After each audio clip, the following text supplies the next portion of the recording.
All right, everybody. Thank you for joining me.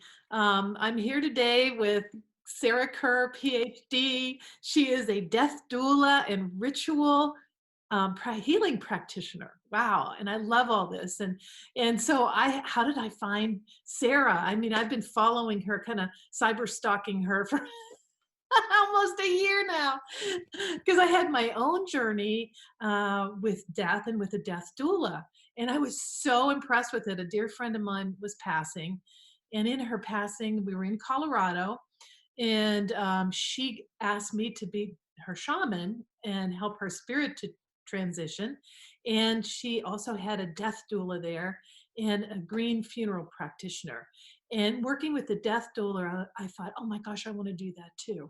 It was just so big. It made such a big impression on my heart. So then I'm looking around, I found Sarah, and then I've been following her and her wonderful newsletters. And so, yeah, for a while now. So I wanted to introduce you to everybody so that they could enjoy your wisdom too.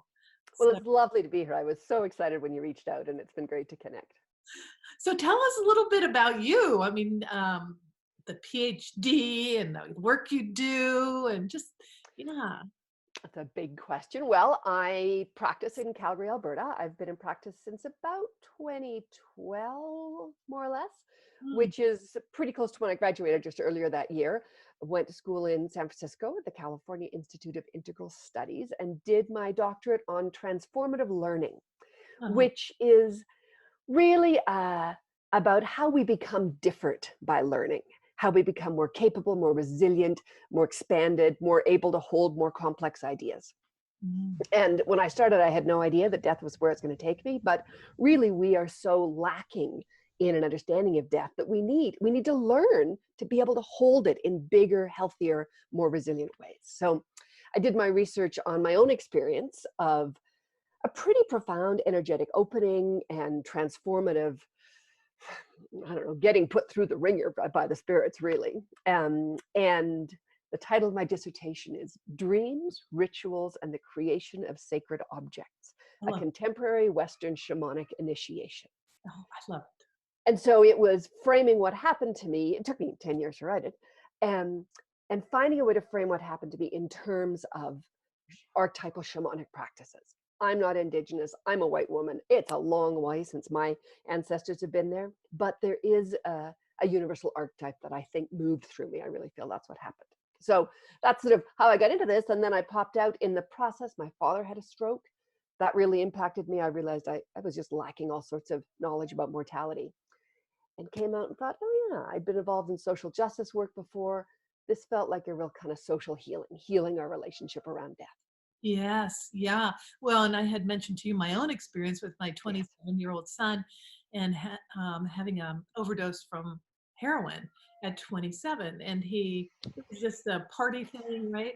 And they went and they decided they were going to try, and he's a big guy, and they gave him too much. He died instantly. And I was completely thrown out No. of my world, and I had no context. I didn't know how to deal with it. I didn't the whole grieving process, I just wrote a little blog about what to say to someone who has just lost somebody. And so it's all the favorites come out.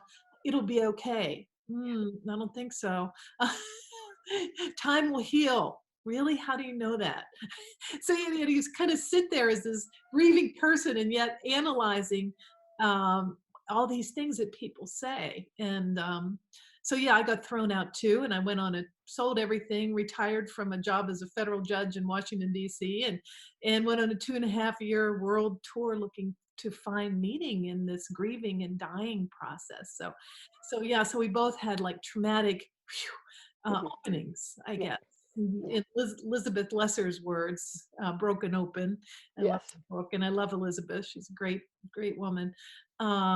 So, I really am taken by your very last blog, The Hidden Grief of Miscarriage. I was just reading that and I thought, oh yeah, this is so important. Oh, it's so critical. And I work with clients face to face in Calgary, but I also do a lot of distance work with people Mhm. and uh, work around infant law, pregnancy loss, abortion, miscarriage, all of that. I do a lot of that. partly because it's done so poorly in our culture. And there are people who've been through that sometimes decades earlier and never had the opportunity to integrate it. And my work really revolves around ritual, and rituals are how humans navigate difficult experiences, how we come to terms with really hard transitions we have to go through. And the grief around miscarriage is an enormous transition, partly for many, many reasons, but partly because it's often invisible. And we are communal creatures who are validated by reflection from our community. And when we look okay on the outside, but on the inside we're tormented, that really is a jarring way to go through a grief. So yeah, I do a lot of work around that and around the different dynamics. That video you were talking about, it was a woman who, and all my clients give me permission to tell their stories, or I tell stories from clients who have given permission. Um, it was a woman who had tried to get pregnant through artificial insemination, and it didn't work. She tried and tried and tried, hard, hard, hard. Finally, she got pregnant and she miscarried. And she never ended up having a child. She was Mm. in her mid-50s when she came to me. And Oh, so not only was she grieving the miscarriage, she was grieving the loss of motherhood, yeah. that she, in a way, had felt some mothering, but couldn't express it, couldn't be seen as that. And so we untangle all the combinations and permutations and tease it out and find a ritual solution. Oh, I love it. Very. And I love this too, so it's 12 weeks. So even at 12 weeks, I love what you said. It's still a soul. And you still have made that transition from a woman who never was pregnant to one who's pregnant and beginning to embrace the beginnings of motherhood and just not having any of that validated. And the things people say, it's not a big deal, you can try again. Oh gosh, if I hear these things one more time, it just kind of makes me just want to scream. And So they're well intentioned, but it's a lack of knowledge, it's a lack of education of how to do it. How do you really be present to someone's pain? right, and in our culture, we embrace the joys of motherhood and marriage as great transitional moments, but it's filled with joy and happiness, and we just have never embraced the transformational power of grief. And our grief is so powerful, and if you can recognize it as a journey instead of just this thing you need to get over, you can really use that energy to change your life profoundly. Mhm. And I was thinking with you too, I was thinking the shamanic aspect of it. I love this ritual part. I just love it. And as a shaman, as a practicing shaman, I so often find those little souls attached still. Yeah. And how do they look to you? You know, Oh, the access to the other world is access to an energetic realm. Of course, there's access to an energetic realm, but we need to find a way to translate it so people see images or sounds or whatever. And I'm always curious how the images show for other people, because I think there's a lot of learning in those images. yeah. So they're all a little different, but to me, I just see this little bit of light. Mhm. Sometimes it's a light around their head. It's just this small. Usually, if it's a child, it's just small or a little blip of light or something that's just in their heart area, in their field somewhere that I look at and I'm like, oh my gosh, did you ever have a miscarriage or abortion? Abortion is another one that is a big one. So just because someone felt it necessary to have an abortion for many different reasons doesn't mean they too don't grieve. Oh, yes. And I've done not only sort of retroactive rituals for abortions, but rituals in the moments with couples who discover they're pregnant, decide they can't keep it, and have the abortion. And we do rituals through that I love process. it. Actually, I have a blog post on one of those. That is one of the most visited pages on my site. I That can, people, I think, are up at 3 o'clock in the morning searching sacred abortion or something to yeah. guide their soul through that. Yes. Oh, yeah, for sure. And always too, it's a process of allowing. Sometimes souls stay around because the person, the mother, is suffering so greatly, or the father, and so this attachment and giving this soul permission to go, and the mother is okay. So it's like a making this sacred dialogue between the spirit and the mother. And so she gets to say goodbye and all the things that she wanted to say, but never was given the chance. Like we could call that deathbed scenario where we say goodbye to the person who's dying. And often with this kind of death, there is no recapitulation. There's no sitting and grieving and mourning. And especially like you say, early on or with an abortion, it can be very hidden. So it's giving permission to the spirit too, is often clinging because the mother's suffering so much.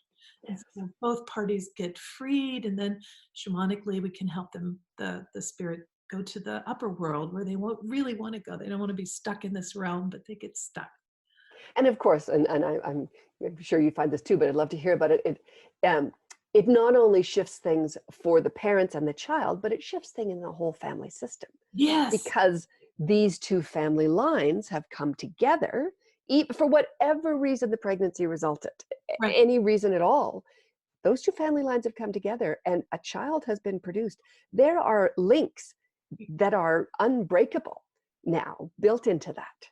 Yeah. And so both those family systems are shifted by the pregnancy and by the loss of the pregnancy, however that happens. Yeah, we often say that people are brought together for one night of passion to create this scenario and this birth and this life. So yeah, 7 generations forward, 7 generations back are the healing. And that's powerful stuff. That's really powerful. And to just be able to say what happened. And maybe a naming ceremony. A lot of times this embryo is not named. So a naming ceremony is tremendously healing too, and allowing it to be seen and heard and released. And I uh, one of the this is what I wrote the blog post about. In fact, this couple was, for lots of good reasons, hard but good reasons, knew that they had to terminate this pregnancy. The image we were working with is the village of the living on one side of the river and the village of the ancestors on the other. And this child, this soul making its way across in a boat. And what we did was we put up a lighthouse on this shore. And yeah, we said, just so you know, you can't land here. ah, ha, ha, ha. And we let that go for a few days. And because sometimes, this hasn't happened in my experience, but I know it does happen. Sometimes the soul will say, okay, and they turn around themselves. But this soul was coming. And yes, he was named and it was really clear why he was coming, and he was seen and welcomed. And then on the day of the turning around, it was such a somatic experience. We imagined catching the canoe Hmm. and turning it and pushing it back. Ah, And that's the gist of that ritual action, yes, which that was I love the receiving. noises you're making too, because it's so important to feel it in Yeah, the body. yeah, Yeah. yeah, Oh my yeah. gosh, I love it. Now, I don't do as much work with journeying and clients as you do. My stuff is in the moment, in this world, in the physical practices of the gestures and the movements. And so it's easy to move it into the body. But I've been curious about your work and how that continues to be embodied, even though it's a little bit more in the subtle realms. Mhm. How does that work when you're working with people? How do you, because if what you're doing is working, that's happening. So it's happening at some other level. Totally. I mean, and I was reading another one of your wonderful blogs. I love, and introduced the word psychopomp. I'm like, psychopomp, what is that? So, these beings or embodied people or disembodied spirits that help transition. So, for me, and I think everybody's a little different in their practice and their shamanic practice, but for me, I actually go into the world in between to find a lost soul, or to find that soul, and to help take them then to the upper world. Or someone who's in the process of dying, I actually escort their soul. I open the gates to the upper world and bring in their guides and angels and ancestors, and guide them so that they're never alone for a second. Mm, mm, So my friend, when she was in the process, she looked at me and we spent a lot of time just eye to eye, and she said, "I'm not ready." And I mm. said, "I know you're not ready. And I'm going to be right here until you're ready. And when you are ready, I'm going to take you exactly where you need to go. I'll take you the whole way to the portal. You'll never be alone a second." So yeah, so it's that's my work, and it could Mm, be because my son's death kind of broke that open. I began to see him in a spirit form and other spirits too. And it actually became a point where spirits would be all filling my bedroom and filling the hallways of my house. And I finally had to say, okay, everybody out of my bedroom. And they left. And I thought, oh, that was kind of interesting. So everybody out of the hallway, everybody out of the house. And so now I kind of limit it to when we call this Wiracocha. We open our eighth chakra area, that source of the sacred. And so when I'm open for business, I'm open for business. And often when I'm working with one soul, there might be others that I'll help to transition to. So sometimes suicides take a little coaxing. Mhm. Sometimes they feel they don't deserve, because people that have crossed, I mean, have left their physical bodies, are still in the same state. They're very much themselves. And working with them and saying there's great healing on the other side. So you don't need to stay here. It's not a punishment. You don't need to. It's like that concept, I think, of the bardos or purgatory. Different religions have this concept, and talking them through it and say, there's great healing on the other side, which is where my son comes in. He often helps me with that kind of work. So we kind of work together to help souls cross and give information and all that. And that idea that you're able to support, you did it with your friend. I know you talked about doing it with your dad too, and with other clients, that you're there in a non-physical, non-ordinary way supporting people, but also that there are guides and angels and ancestors and the spirits who work with you supporting people. And I think this is such a huge part of what we are missing about death, is this sense people think we die alone. Yes. That when the last breath happens, that's it. We are severed from all relationship, from all support, from all community. And no wonder we have our heels dug. I think like a dog who's on a leash being pulled, like, I'm not going that way, I'm not going that way, because it's built into the human psyche to need community. And if we think Mm. that is an existential, I don't know, decapitation or something of our connection to humanity, to community, we won't go there. But in fact, and people who've had near-death experiences, we're not alone. We're guided either by people from this side, if we're lucky, but by the spirits Yeah. whose job it is to help us. If I think, I don't know, and maybe I'm not sure about this as firmly, but the more we're aware of them, the more easily they can guide us, I think. Yes. And they can come in all sorts of ways for people who have no expectations and don't even know. But I think being more aware and participating with them makes the process easier. I think so too. And that's another area that gets discounted in our Western culture. People say, oh, I'm seeing, my aunt or my mother or my husband, and they go, oh, she's starting to hallucinate. Right? This is like, it isn't a real, she's starting to imagine things. But, of course, imagination is how we connect with the super real, with the divine. So, but we've been told all our lives that, oh, you're using your imagination, that's not real.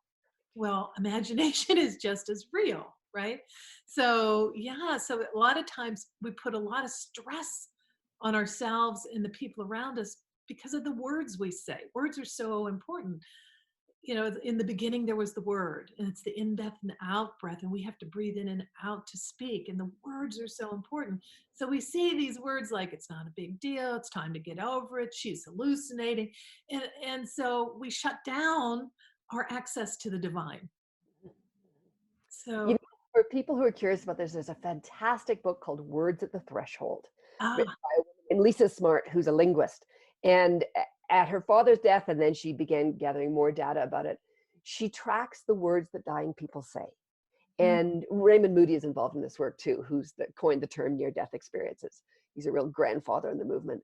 Um, what she and he together and this understanding is really coming to is that there's a kind of nonsense that dying people speak, but it's, again, nonsense has a pejorative term. It's nonsense makes sense in this world.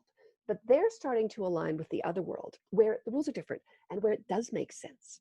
And so she talks about tracking the statements people make as they're dying. And one day they say this, and 3 days later they say this, and then they say this. And if you actually start to track them and meet them on their own terms, there's an incredible insight into what's happening.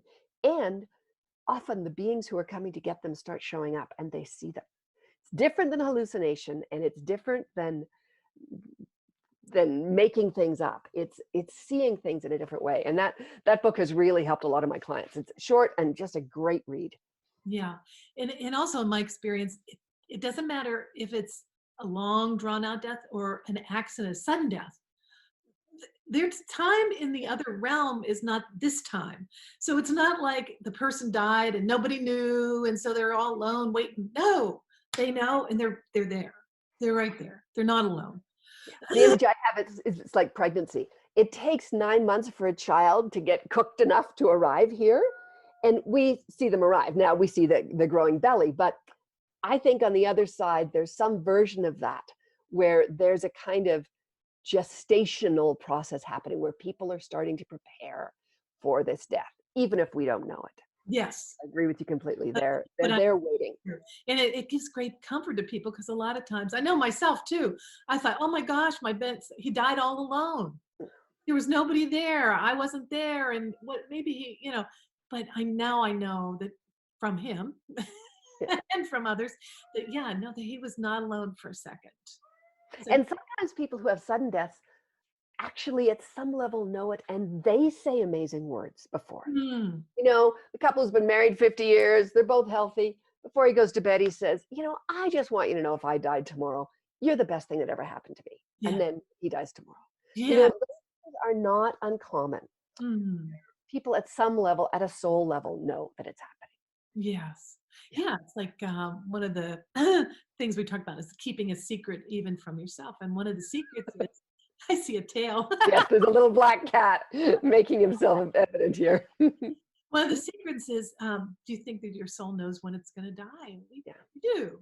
Yeah. We keep that from ourselves because otherwise, gosh, I wouldn't be here talking to you today. I might be out, I don't know, in the middle of the lake swimming or something, but so to keep us here and in the here and now, we keep that secret even from ourselves. And what did your son tell you about that? What about which thing? About not being at some level surprised or being alone. Oh, yeah, no, he said because I was so worried. I was asking him actually at the time. I was asking him through a medium because I didn't think I had any skills, although I was seeing him, but I couldn't hear what he was saying. So, and what he was saying is, "Mom, it is what it is. I'm here. Grandma's here. All the grandmas and some a whole bunch of people I don't know that well, but they're all here, and they're gonna I was taken up and to he said it's like heaven but it's a different it's not like the heaven you talk about but it's like this other place and it's really nice and so don't worry everything was fine. I wasn't alone for a second. I could feel everybody around me the entire time as he was asking me. So Yeah. it's like I think I forget one of the writers talks about the pod we belong to, Mhm, mhm. pod we're together with over and over again. And so I think the pod knows too. I think the Yeah. pod, Yeah. yeah, Michael Newton talks about that, the like, cohort. yeah, Yeah. yeah. And so Yes. they come and they're, so. Yeah. And so I wanted, before I don't want to leave this talk before you talk about being a death doula and explaining to people, because I think lots of people, I sure didn't know Yeah. much about it until I was in that situation. I was like, oh my gosh, we were anointing her body and washing her body and putting beautiful oils on and dressing her and brushing her hair and all these physical things. And it was so beautiful. So being a death doula, I really feel like it's a growing process. Like 40 years ago, you could get a massage. Now there's body work types all over the place. I think we're in the same place around this kind of layperson's non-medicalized approach to death and dying. So Mhm. there's lots of different energy moving around that. And actually, I get so many questions about this. I create an online course. So I have an online course about this question. You can download the first module for free if you're Yeah, I interested. want you to give your I Yeah, want to make sure we have that on there. yes, yes. I'll make sure I do this. But the death doula, Find you. soulpassages.ca is the short answer. Yeah. Death doulas do lots of different things. So I can speak to what I do. And I call myself a death doula and a ritual healing practitioner because my work is about ritual, really deeply about, sometimes I call myself clergy for the unchurched. Mm, How do you guide someone who understands that death is sacred? This is part of our spiritual journey. wants to meet it in a soul-based way, but doesn't have a religious framework for how to do that. Mhm. So what religious traditions do is give a series of ritual practices to walk you through the hard moments. So I create with the people and out of my own toolbox ritual practices to help people work through that process. And traditionally, when someone's dying, either suddenly or over a long period of time, there's the medical system, which cares for their physical body, and then at some point they die, and then the medical system, bless them, even if it's been fantastic hospice palliative care, says, all right, we're done, now let us know when you want us to phone the funeral director, and they kind of back off. And Right. then the funeral industry comes in, and there are amazing funeral directors out there whose hearts and souls are just so important to guiding this. And it's an industry, it's a profit-based industry, and I know many of them will be frustrated with that part too. And it's a money-making undertaking, and there's lots of amazing support that happens, but there's often a bit of a gap between when the medical system lets you go and the funeral system picks you up. And I work with people from before, during, and after, Mm. because that gap is the most difficult moment. Yeah. And when the body's taken away, and what's the last thing you do with the person's body, and what do you do when you come home the next day and they're not there, and how do you navigate family arriving and that process. The moment between death, the period between death and the funeral is incredibly energetically complex and potentially incredibly fraught, but also incredibly rich with potential for healing. And Mm. so that gap, usually it's about a week, I'm with clients every day often, Mm. helping them adjust and adjust and adjust and adjust so that by the time the funeral comes, and I usually officiate the funerals, by the time the funeral comes, they've caught up to the fact that someone's died. Yeah. Because even if you're prepared, even if you know it's coming, it's still a shock. And people get to the funeral and they're kind of shell shocked, or else they button themselves up really tight because they know they're going to come unglued. Neither of those is very healing. If they've had the rituals between that process, they can be present to what is and receive the healing that the funeral is. And Mhm. so that's the kind of arc when I'm working with families where there's a death. This Mm. other work is the unresolved death from the past, or animal death, pet euthanizing. That's a little bit of different process, but it's all in the same category. The same category. Yeah, it's gorgeous. Yeah, because I remember that week so well after my son passed, and it being totally in shock, and everything just was surreal, and I had no idea. And I had some funeral directors are wonderful, I'm sure, but the mine called up. My son was really tall, 6'8", and called up and said, "Well, I couldn't fit them all into the urn you brought. What would you like me to do with the rest of him?" I'm like, Oh, I said, this is the mother you're talking to. I guess get another urn and put him, the rest of him in there. I mean, just the horror, yeah, right? yeah. It can be just overwhelming, and then he's just gone. And there was not that process when they spirit them away. There wasn't that process of being able to wash the body, anoint the body, have him dressed. We're just so cut out of all that in Western culture. Um, And of course, in sudden death, it's so much more difficult. And yeah, often in sudden death, it's not possible to be with the body for lots of medical and coroner kinds of reasons. right. And we're recording this in, what is it, mid-May 2020, and we're still in the height of the corona pandemic. And Yes. there are lots of people who are dying and who have people they love who are dying and who aren't able to be with their bodies. Yes. And so I've done some work in sudden deaths where the body isn't available, and it's really profound the work you can do still. Yes. You can connect in a non-physical way with that person and Yes. still do profound healing work. Hmm.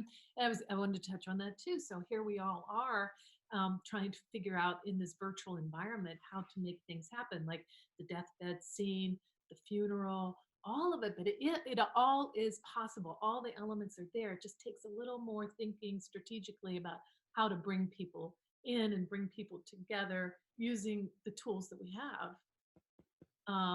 And it's not always easy. Right. Yeah, it's really I did a training with a Buddhist monk talking about Buddhist death practices, and of course they have a 49 the Tibetan Book of the Dead. He was a Tibetan monk. Um, there's 49 days worth of reading that, and they gather on the body, and they do all this ritual practice with the body. And he taught me a really powerful lesson. He said, sometimes you can't be with the body, so then what you should do is go to the person's bed, because their energy is so anchored in their bed. And mm, even though they're not in their bed, do all the practices and focus on them being in their bed. I love that. And I had a client whose father had died, and there's some family dynamics going on, and her stepmother wasn't allowing her to be present and to see his body. She lived at home. She got her yoga mat out. She lay there. She created this altar, and she spent 3 days doing a final vigil with her father's body while her father's body was not there.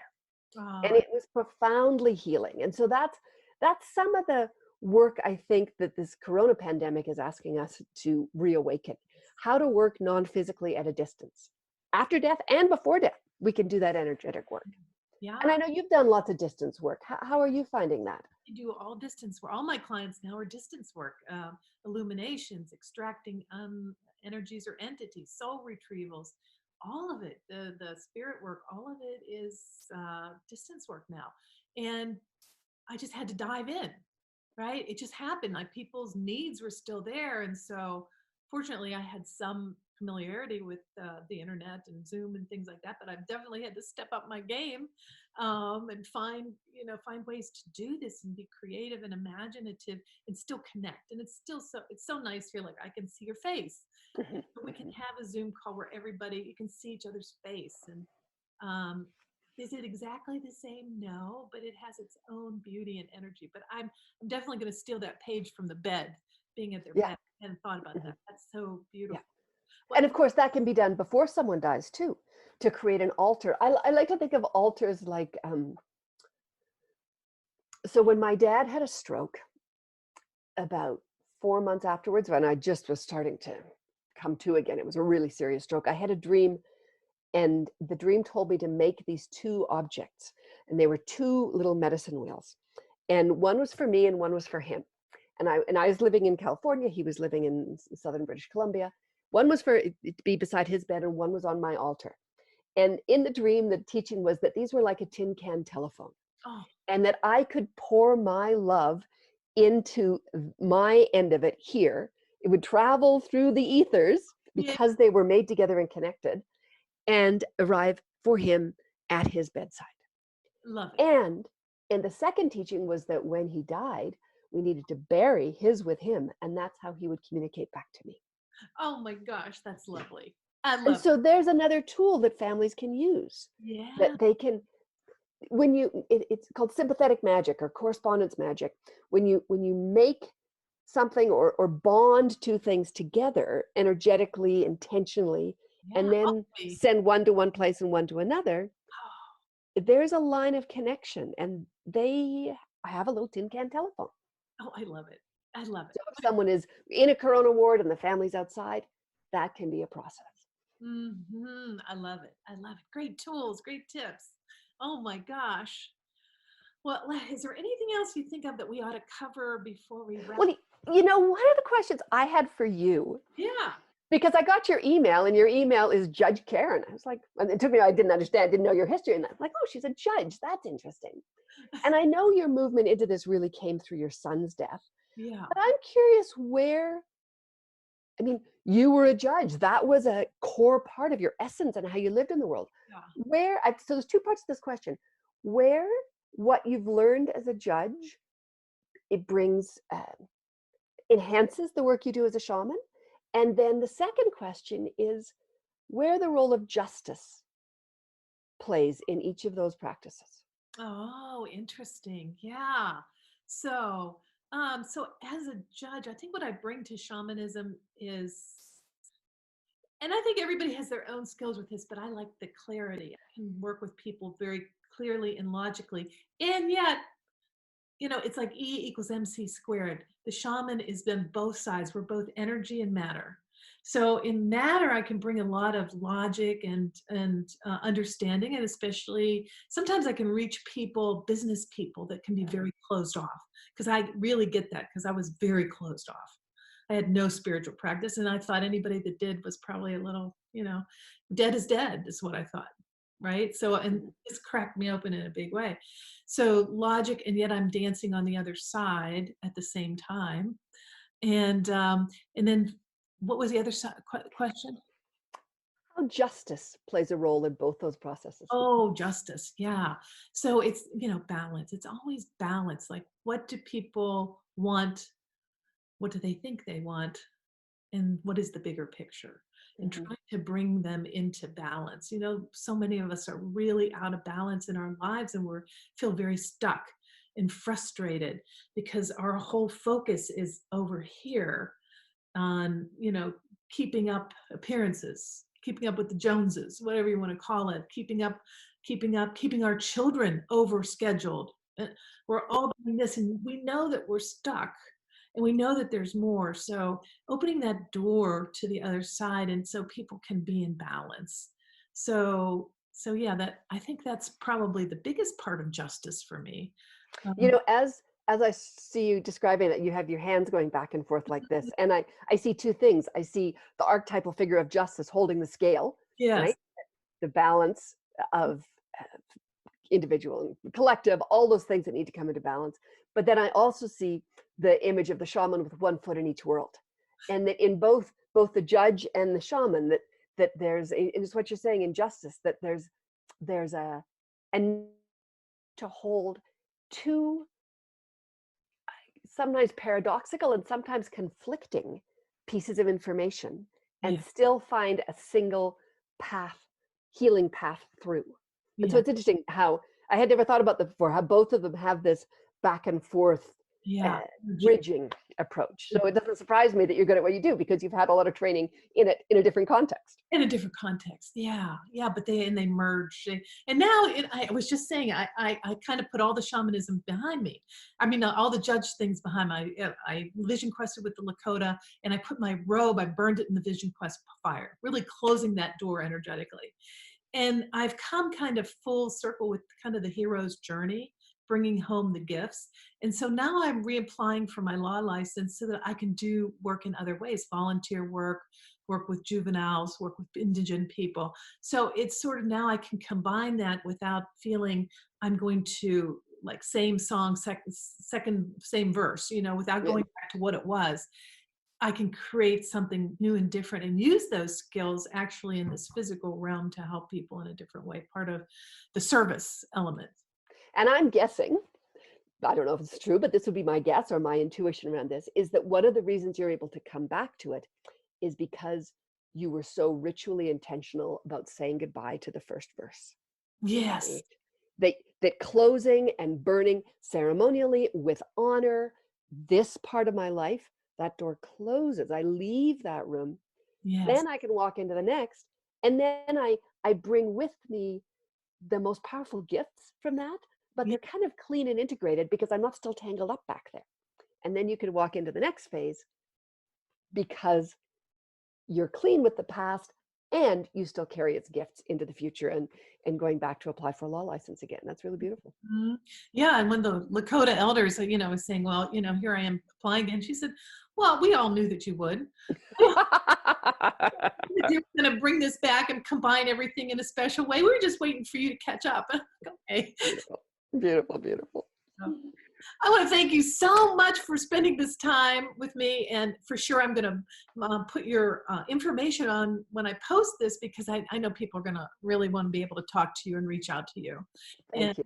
so, oh my gosh, thank you so much. And wow, this is sort of like I feel like I'm a dream come true, get to spend some time with my favorite celebrity. So A celebrity in the death doula world. There you go. yes, Well, thank you so much. It's really been a delight. And yeah, I invite people to visit my website. I have a free downloadable holistic death resource kit there. So that is a great way to sort of find your way into some of these ideas. And the URL is www.soulpassages, psychopomp.ca because I'm in Canada. And I've got lots of social media, Facebook, Instagram, YouTube, all that kind of stuff. You can Yeah, find me. we'll find you, and if they can't find you, they can find me, and I'll Yes, send them yes. on. But Thank thank you. you so much, Erin. I really appreciate it. Enjoyed it. Yeah, me too. All right, talk soon. Bye-bye. Bye.